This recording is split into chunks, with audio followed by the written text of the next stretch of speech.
Hi everybody, welcome to G4G here on YouTube. Today we are in Oz, the Broken Kingdom. I am your host, Napalm Dawn, and we're going to be going down the yellow brick road together.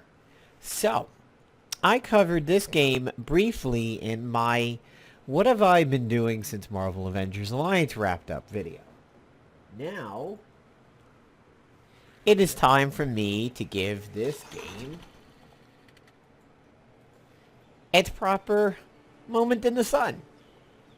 So this is a cross-platform game that is available on Android and iOS. However, my account doesn't seem to sync between iOS and Android.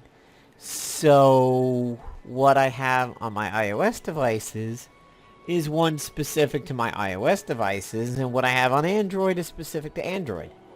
What's kind of funny is I have a spell, and I'll be getting into that, on my Scarecrow on my iOS device, which is definitely not my primary account, that just obliterates in PvP.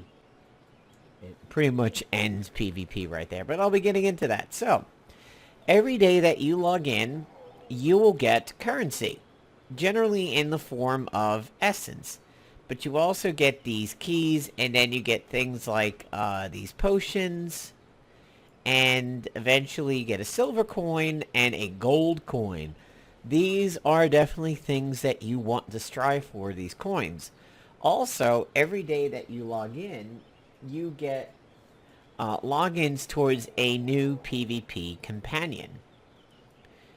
And I'll be showing those to you too. So when you log in, after X amount of hours, you are presented with a free bronze coin and a silver coin, depending upon the time. And of course, you also get a nice little blurb about what things you can buy. So I'm going to go ahead and claim my coin here. And if you claim it right then and there, it automatically caches it in for you. If you just close the screen, you can skip it. So, I've got Essence, a common ability for Tin Man, a common ability for the Lion, and an uncommon ability for Tin Man. And this gives you a nice little recount of what you got. And you can hit skip and it'll just go right to the end. Here from this screen, which is the Pool of Wonders, you can spend your premium currency, which is the opals, to get coins. Now you're going to get bronze and silvers on timers. Gold you will get at the end of the month, or you can buy it here. Or you can get specific abilities for your heroes for about 200. I have not been tempted to get any coins here with emeralds, because the bronzes and the silvers, they tend to flow like wine. Every 24 hours, this tree will give you 24 emeralds. I do believe there is also a Marvel Future Fight-ish emerald sub, if I remember correctly. And you can also get them from offers, which might be looking at videos. I haven't been tempted to do it yet. So if you go in the store, you can get abilities for your heroes directly, rather than trying to find them or have it be random, by spending your essence. So essence is pretty much the low-level currency. You have a time currency in the lightning stroke, so that is, the amount of things you can do before you have to wait for recharges. And your most premium currency is opals. When you get to do Rainbow Road, you get this Prism Shop currency, including Jack. More on that in a moment. Here is real money converting into opals, or emeralds. Actually, yes, it's been emeralds. I've been calling it opal because that's actually an equipable gem in this game. So you can convert your emeralds into essence if need be, or you can buy emeralds straight out, which doesn't seem to be loading for some particular reason. So Rainbow Road is somewhat similar to, say, like a Spec Ops in Marvel Avengers Alliance, but it's more like a tower that you climb, so I guess a little bit like Shadowlands is in Marvel Future Fight currency. You get a certain point, and then it's a checkpoint, and then everything resets, and like everything refuels, and you can go again further and further up the tower. I only did it once, and I did fine. Like, I hit the first checkpoint, and I was like, okay, and didn't go back the next day, but it was pretty cool. So you want to check in when you see mail. You want to check on it sometimes. Quests, you'll have a regular series of quests, and then you will also have dailies. So for dailies, I have spend 5 coins in the fountain. Win any 3 battles. Win battles specifically on each characters. You'll see Jack mentioned again. Craft gems 3 times. And purchase any pack of emeralds. Since there is no grand thing by doing a whole bunch of dailies, don't feel forced into this, because, I mean, spending legit money every single day on income, I mean, that would be kind of ridiculous. The rest of this is generally achievable, but 5 coins is a little tough. This is your ongoing quests, and you'll see stuff popping up in here a lot. My current big one is Stop the Dragon that resides in the mountains of Munchkin Town. You'll see that in just a moment. And of course, there's your Google Play achievements.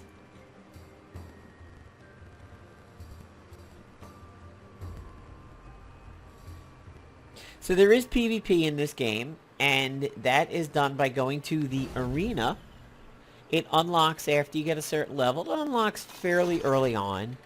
When you do arena or PvP, the first thing that you have to do is pick which hero is going into PvP for you. As you can see here, this is rock, paper, scissor. However, it's got a rock, paper, scissor, paper, rock. It has 4 things instead of 3, basically. So, red, which is armor, is strong against speed, which is green, who is strong against strength, which is yellow, who is strong against blue, which is magic, who is strong against armor. So this magic being good against armor is not uncommon. We've seen that in a lot of strategy RPGs over the years. Armor being strong against speed, that's a little bit different, and speed being good against strength, again, a little bit different. But magic, I think even like the Fire Emblem series has always had like magic is strong against the knights, if I remember correctly. So Ophelia is your attacker. She's your agility person, rogue-ish in her abilities. Scarecrow is your magic user, kind of wizardish. Tin Man is, like you might expect, he's the tank of the group, tends to have high health. And Lion is strength, deals with a lot of bleeds. He's got some decent regen in there. And when you go into PvP battle, you pick your companions that go with you.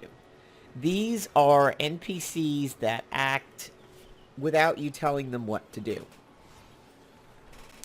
And they have advantages and disadvantages. So I have unlocked right now this rat. And they have their stats like speed, attack, evasion, everything like that. But then they also have just a general passive ability. So every time this rat attacks, he heals a little bit of health. For the knight, just a straight up melee slash. For the cleric, he heals one friendly target, which may be you, maybe him, maybe your other companion. Armored Spider is cannot be critically hit. Fire an arrow at an enemy, so it's just single target ranged. Swordsman, kind of like the rat. He's an upgraded rat, basically. He slashes one target and drains health. he slashes one target 3 times, and then from a recent login that I have, which we'll be getting to, this guy's a rare, slash one target and applies a bleed. And then a recent login event that I completed, which I may have misclicked over there, was this Fen Wormling. Okay, yeah, let's go back. So we'll go to Arena, and we'll go to Loadout. Now, these companions that come with you also have their own orientation on the rock, paper, scissors Spock thing. So as you can see here, these two guys are strength. So that, of course, brings their own strengths and weaknesses into battle aside from your own hero. So this Fen Wormling is what my recent login event was. Spits acid at one target, debuffs defense, 100% chance. And these are incredibly good stats. Very high health, very high attack. So what happens when you go into PvP is that you hope your dude winds up strong against what is on the opposite side of the field. It could work out that maybe it won't. Like, you might bring in Tin Man and your enemy might be the Scarecrow. Well, that means you're going to have a tough time. Nothing you can do about it. The strategy when you're doing PvP is, do you take down the little NPCs that are with the enemy, or do you just go face and just go right after the enemy hero the whole time? I have found that if my hero is strong against the enemy hero, I generally go for face and just plow the dude down, and whenever AoE abilities come up, I try to use the AoE abilities to knock out the companions. Plus, my companions tend to do a decent job of that too. So these are gems. You build up ore as you go along that allows you to craft a gem. Then the gems can be crafted up even higher. So here, I had 2 of these sapphire ores, which made a common sapphire. Now, because I have 2 common sapphires, I can make an uncommon one. And that's how you upgrade your gems in this. Now, you can either stop at that point and equip that gem, or hold on to it in your inventory and craft it up even higher. And as you can see, it uses essence for the crafting. Pretty much everything in this game is going to use essence. So this is why I was saying opal before by mistake. And whenever you see a number next to a particular gem color, that's an indication that, hey, you have things you can craft there. Once you've crafted gems, you can go to the hero loadout and equip them onto your heroes. So this is somewhat like equipping ISOs onto heroes back in Marvel Avengers Alliance. So, for example, over here on my Ophelia, by clicking gems over here, she is equipped with a health, a speed, and an attack. Now, you generally get a feel for what the character is going to specialize in by looking at their base stats. She has decent health, she has decent speed, but very high attack. Now, if we were to look at the Lion, his speed is about the same, but his attack is way more and his health is way more. But he doesn't crit as much as she does, and he's not as evasive. So, you can generally think that crit and evasion is going to be good for Ophelia, being kind of like a rogue. That's what she specializes in. Scarecrow over here, he's magic. So his attack is extremely high, but he doesn't crit a lot, and his health is really poor because he's a mage. He is kind of somebody where, even though he specializes in attack, you may want to bump up his health a little bit, just to make him a tad bit less squishy. I wouldn't go for evasion, because that seems like throwing pearls before swine over there. I don't think his evasion's ever going to get good, but defense, and more specifically health, I think is good for him. Tin Man is your tank, so health and defense is going to be pretty good for him. And Lion is generally about speed and attack. Since Scarecrow is my only open slot at the moment, I'm going to give him the plus 10 attack. Now, your heroes, when they have enough of these pearls, can be evolved. That basically ups their star ranking. See Evo 1 over here? Evo 1 and Evo 2? So right now, my Scarecrow is capable of evolving to his second evolution. What that's going to do is update his attack, finally give him a little bit of health, and update his defense, which he solely needs. Plus, it opens up an additional gem slot.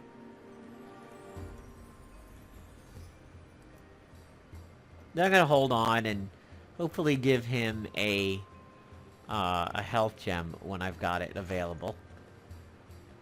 And that's how you can see your entire inventory.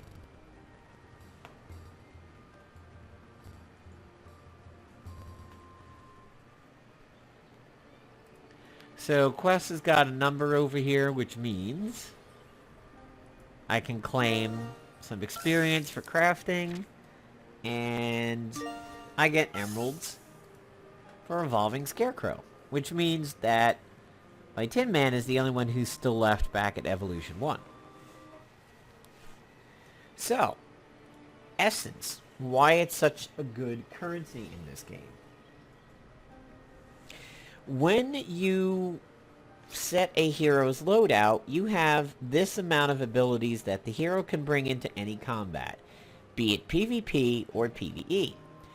This book may look familiar to you if you are a Hearthstone player. It's very, very similar to your Hearthstone abilities. So we're looking at Ophelia right now, and you'll notice these blue bars below the cards. That means how experienced that particular ability is. When it gets to enough, I misclicked again. When it gets to enough experience, you level up the card. The card at that point generally gets better. So if it is an attack-based card, it does more damage. If it's a heal-based card, it heals more. If it's defensive, the defense gets better, etc., etc. So because we see a 1 for Ophelia over here, that means that I've got a spell that's ready to level up. In this case, Purging Light.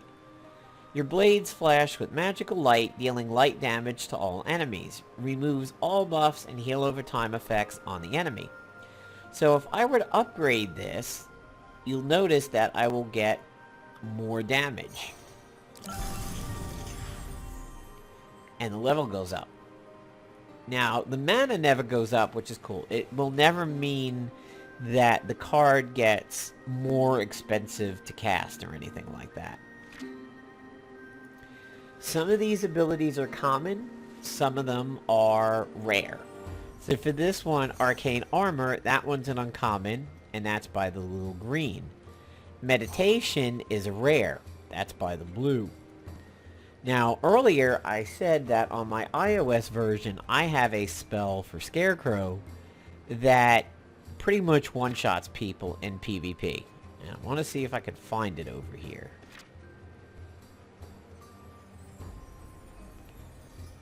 I believe it might be... I don't think it's Arcane Nova, because I don't think it was in AoE. I think it was this huge one-shot.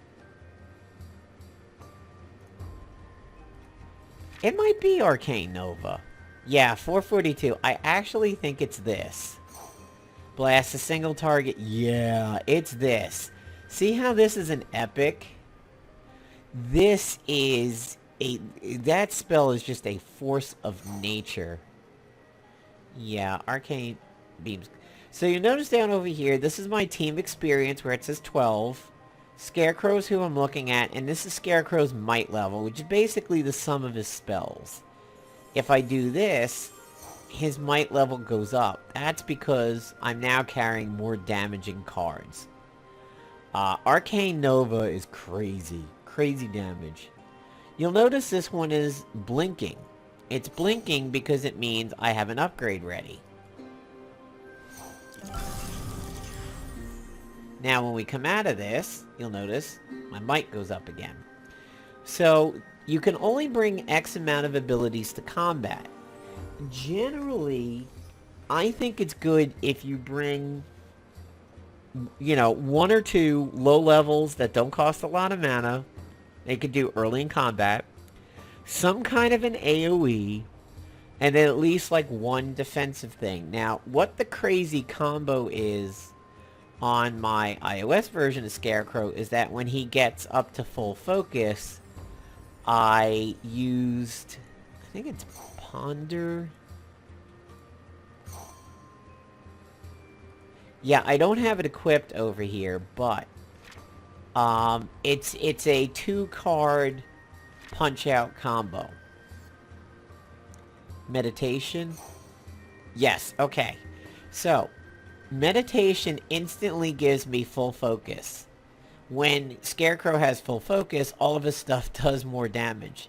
So what I do is I get that card, immediately get up to full focus, and then I go into Arcane Nova and I just wipe the board out. Now, some of these cards are pretty cheap to upgrade. Some of them are ridiculously expensive. And that's where you want to be a little cautious with your assets. Like this one here, Lumberjack Boast.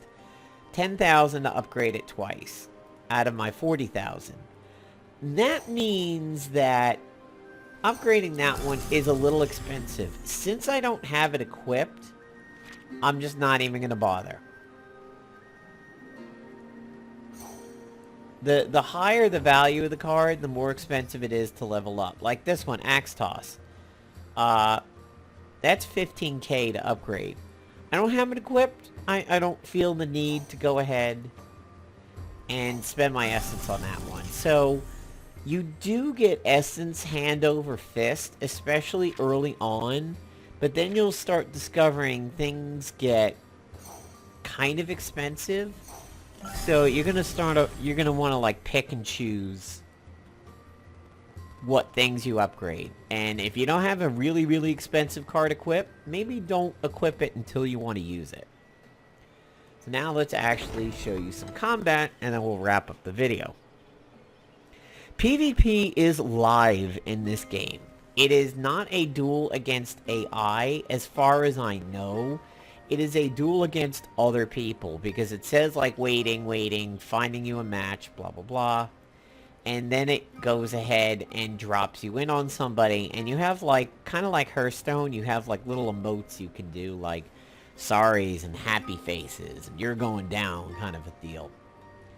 Now, I've completed Munchkin Town already by killing the witch right here in the center. However, similar to Iron Maiden's Legacy of the Beast, because I cleared everything, this mountain pass opened up towards this extra little treasure. Anytime you see a treasure chest on the map, you have to have keys in order to open it up. When you get into a PvE battle, it shows you the colors of the enemy you're going to face. So 3 greens and 2 blues. If I pick the lion, he's strong against the blues but weak against the greens. If I pick the Tin Man, he's strong against the greens, weak against the blues. So in this case, I am going to pick a neutral color and go with green. So I'm going to bring in Ophelia. Down here is Jack the Scarecrow. He is another green, so he's another speed. But you have to get lucky in order to unlock him through a Jack coin, or build up enough prisms from that like Spec Opsy tower thing.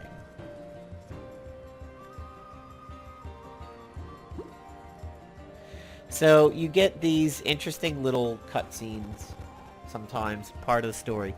It's a very, very pretty game. And honestly, I like this game a lot. It is a lot of fun. And it's so easy to get used to. It's very, very easy to get into this game. So, here's Ophelia. These two dudes are asleep until I hit them. This is Ophelia's special unit up here. So this would be like energy or rage in some games. For the lion, it's courage. For Tin Man, it's oil, it's focus. And for her, it's, I forget what it is.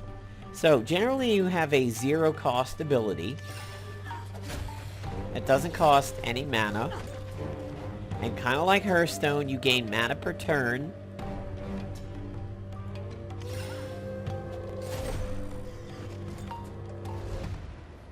And there she is, she's building up kind of like combo points, basically, like a World of Warcraft rogue's combo points. She's now up at 8 mana, so I can cast just about anything that she's got. If you need to know what a card does, just long press it and you'll find out. So for example, if I want to find out what this card is, it's Twist the Blade.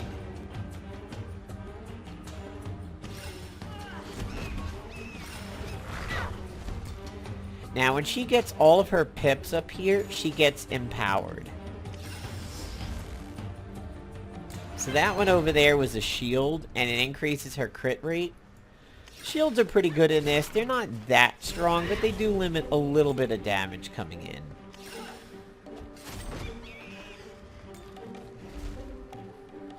And whenever you use a card, it drops off for a little bit and goes back in the pile, and you may see it later if battle goes on long enough. This one over here tells you what the next card is going to be. If I just use my 0 mana, none of my cards drop off. So now that she's got full pips, she's ready to do what's called Awaken. Her speed goes up and her crit goes up, and she does range damage to everybody on the field. So it's kind of like being in ultimate mode, basically.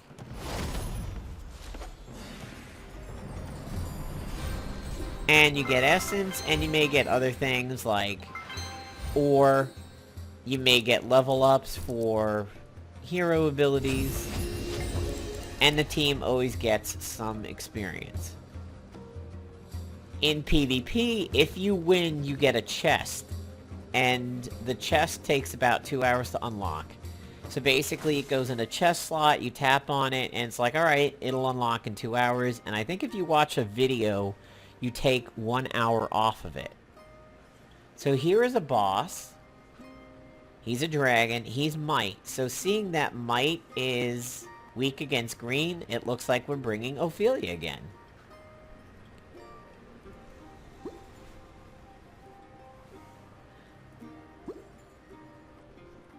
I mean, you know, for a mobile game, it's pretty graphics. I can kind of imagine this being like a $5 to $15 game on Steam or something.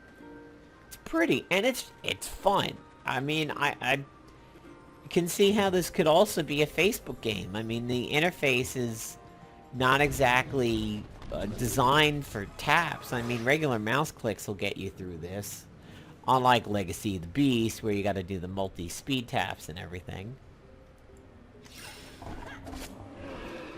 So you see that +7 bonus? That's because I'm strong against him.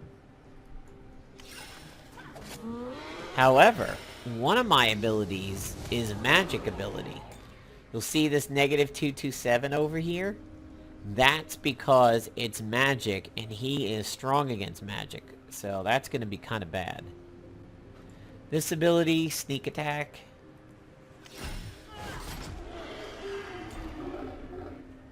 I'm going to use another 0 ability, because my mana's running a little low. See, now this is where the strategy is. If I don't use a card that costs mana, I'm going to be stuck with what's in my hand for a little while. So you want to, sometimes you have to do something that drops your card out so that you get new cards in. Otherwise, your stuff's never going to cycle. So here is where I gain crit rate and a shield, which is going to be good because this guy's kind of strong.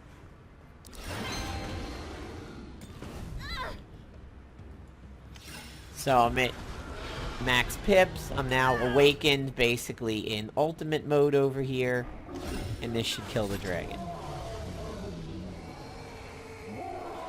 By the way, the company who makes this is Nexon, which is popular for a lot of free-to-play PC games like Vindictus. As one of their early offerings. It's still around. And Dirty Bomb on Steam, which is an FPS. So we got Essence. We got evolution material over here. A little bit of a level up for Scarecrow's Arctic armor. Some team experience. I think that dragon is going to be a quest.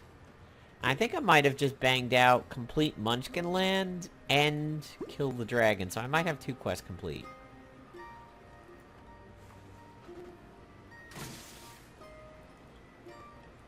Sometimes you get asked to rate the game.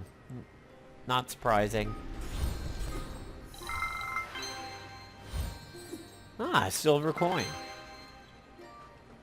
So that's kind of how you can do your 5 coins a day, because you will find some just by doing PvE missions.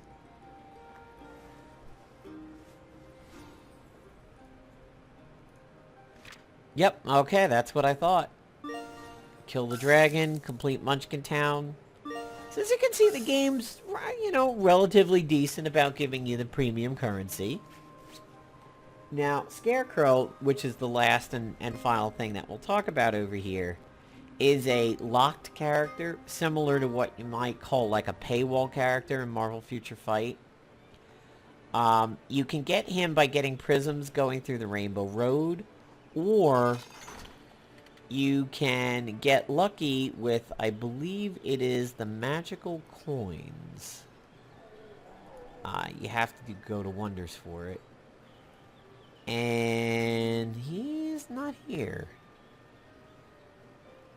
That might have been a time-limited thing, but you can, there was a magical coin that gave you abilities and everything, just like the bronze and the silvers. However, you had a chance of just outright getting Jack. Jack the Pumpkinhead is always protected by thorns. Thorns deal damage to melee characters automatically. He gains additional thorns every time he acts. The more thorns that Jack has, the more damage melee takes when they hit him. When he has 5 thorns, his basic ability transforms into Thorn Blast, and you could use it, does a lot of damage, but then it knocks him back down to 0.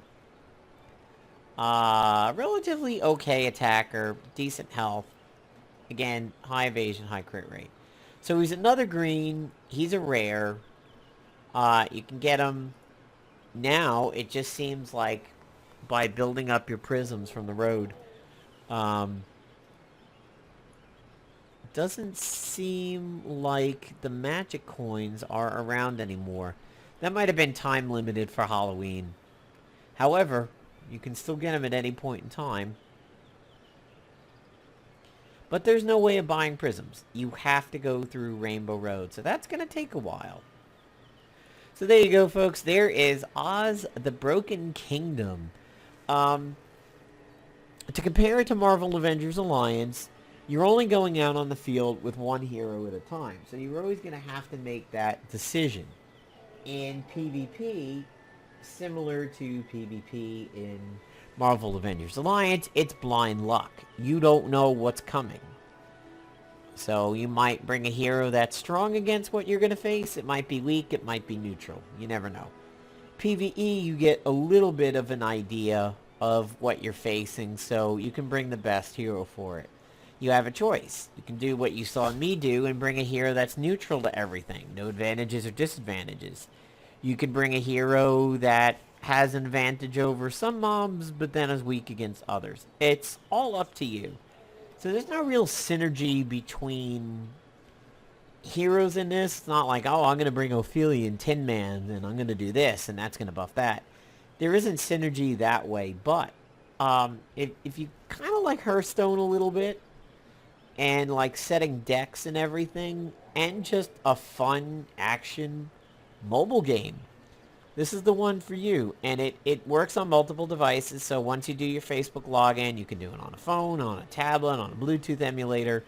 But again, be warned, it might not cross between Android and iOS. That still seems to be a little sketchy for me. My iOS account is different from this one. It's a little behind. So, hope you enjoyed the video, and give the game a chance on the Google Play Store or the App Store.